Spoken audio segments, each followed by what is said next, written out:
চলতি সপ্তাহের শুরুতেই রাখাইন রাজ্যের কৌশলগতভাবে গুরুত্বপূর্ণ শহর মংডুর নিয়ন্ত্রণ হারায় জান্তা বাহিনী। দীর্ঘ 11 মাসের লড়াইয়ের পর শহরটি দখলে নেয় বিদ্রোহী গোষ্ঠী আরাকান আর্মি।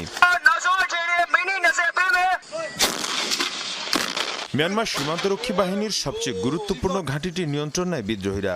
এর ফলে বাংলাদেশ মিয়ানমার সীমান্তের প্রায় 270 কিলোমিটার এলাকার নিয়ন্ত্রণ এখন আরাকান আর্মির হাতে। বিদ্রোহী গোষ্ঠীটি সহ মিয়ানমারের বিভিন্ন গণমাধ্যমে প্রচারিত ভিডিওতে দেখা যায় এরই মধ্যে এক জেনারেল সহ বেশ কয়েকজন উচ্চপদস্থ সেনা কর্মকর্তাকে বন্দী করা হয়েছে। সেনাঘাঁটির ভেতরে অনেক মরদেহ পড়ে থাকতে দেখা যায়।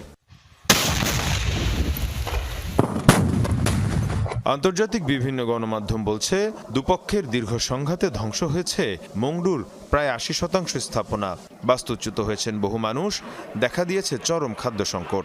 যে কোনো সময় রাখাইনের পশ্চিমাঞ্চলে বড় পরিসরে সেনা অভিযান চালাতে পারে জান্তা বাহিনী, তাই বাংলাদেশ সীমান্তে আবারও রোহিঙ্গা ঢলের শঙ্কা দেখা দিয়েছে। রাখাইন রাজ্যে এখনো বসবাস 5 লাখের বেশি রোহিঙ্গার।